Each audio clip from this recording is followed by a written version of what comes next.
कि 2 दिन पहले ही राजस्थान के अंदर हमारी जो 2022 के अंदर राज्य के जो गरीब परिवार के जो बच्चे हैं, इन बच्चों को पढ़ाने के उद्देश्य से राजीव गांधी स्कॉलरशिप योजना, जो विदेश में या देश की सर्वोच्च विश्वविद्यालय के अंदर पढ़ने के लिए एक स्कॉलरशिप शुरू की थी। सरकार बदली, नाम चेंज कर दिया, राजीव गांधी स्कॉलरशिप से नाम बदल के स्वामी विवेकानंद नाम कर दिया। लेकिन उसके अंदर जो कमियां थी उनको दूर करने का काम नहीं किया, और न ही जो गरीब परिवार को इस योजना को जो मुख्य उद्देश्य था कि गरीब परिवार का बच्चा जाए, एक गरीब माँ बाप जो अपने बच्चों को पढ़ाने के लिए एक स्कॉलरशिप का एक मुख्य सहारा समझता है, लेकिन राजकोष के पैसे का इस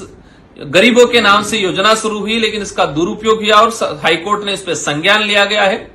इस योजना में गरीब परिवार के बच्चों को जैसे कि 8 लाख की आय तक वाले को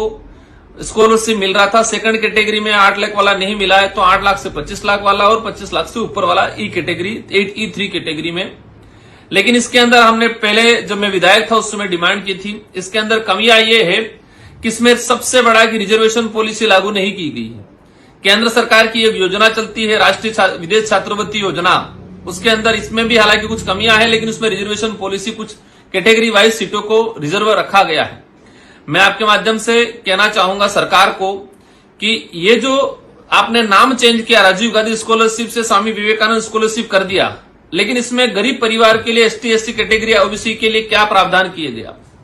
मैं दावे के साथ कहता हूं, मैंने पिछले 2-3 सालों से देखा, 2022 में ये योजना शुरू हुई, इसके बाद हमने देखा कि हमारे शेड्यूल एरिया के बच्चों को प्रायोरिटी मिलती ही नहीं है, क्योंकि कोई कैटेगरी वाइज नहीं किया गया है। एक आय के स्रोत के आधार पे आय को किस तरह से लोग छुपाते हैं इस देश की आम जनता जानती है, और इसमें विशेषकर बड़े बड़े घरानों वालों को, जो करोड़पति लोग हैं, इनको विशेषकर फायदा हुआ है। तो मेरा सरकार से अनुरोध है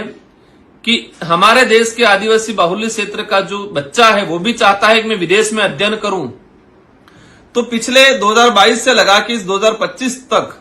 इन पिछले 2-3 सालों के अंदर हमारे शेड्यूल एरिया अनुसूचित क्षेत्र के बच्चा, एक भी बच्चे को मेरी जानकारी में जहां तक है, लगभग 1-2 इक्का दुक्का होंगे तो अलग बात है, क्योंकि हर साल अभी पहले 200 था, अभी 500 बच्चों को इस योजना से लाभान्वित किया जा रहा है। लेकिन शेड्यूल एरिया के बच्चों को कितना लाभान्वित किया गया, सरकार के पास कोई आंकड़ा नहीं, और नहीं हम जहां तक समझते हैं कि यहां पर नगण्य के बराबर इक्का दुक्का कोई बच्चा गया हो।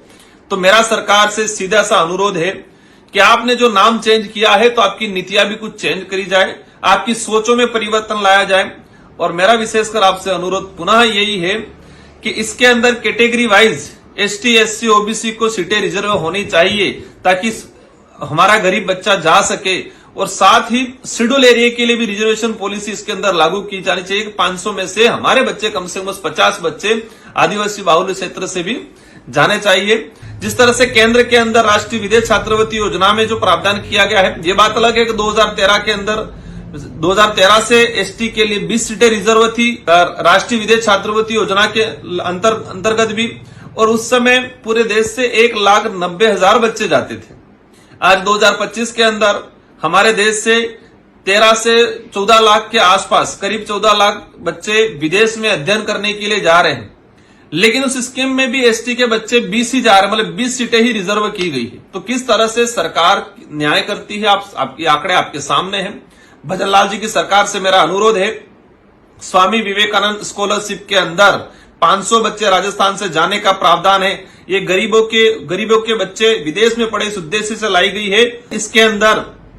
कैटेगरी की जाए, ST/SC OBC मतलब रिजर्व कैटेगरी के बच्चों को कैटेगरी वाइज उनको कोटा दिया जाए, ताकि उस गरीब परिवार का बच्चा जाए। पिछले समय से देखते आए अनुसूचित क्षेत्र का किसी बच्चे को प्रवेश इस योजना का लाभ नहीं मिल पाया है। तो मेरा पुनः अनुरोध है, और हाईकोर्ट ने भी जो स्टे लगाया है उसको, हालांकि मैं ये नहीं कहूंगा कि वो पूर्ण रूप से सही है, लेकिन ये बात भी अच्छी है कि जो पैसे वाले लोग इस राजकोष का दुरुपयोग तो नहीं कर रहे, ये भी संज्ञान लिया है, उसका हम स्वागत करते हैं। उसकी जांच होनी चाहिए कि पिछले 3 सालों में किन परिवारों के बच्चे गए, किस IAS RS अधिकारियों के बच्चे गए, इन बच्चों की भी जांच होना जरूरी है। धन्यवाद, आभार, जय।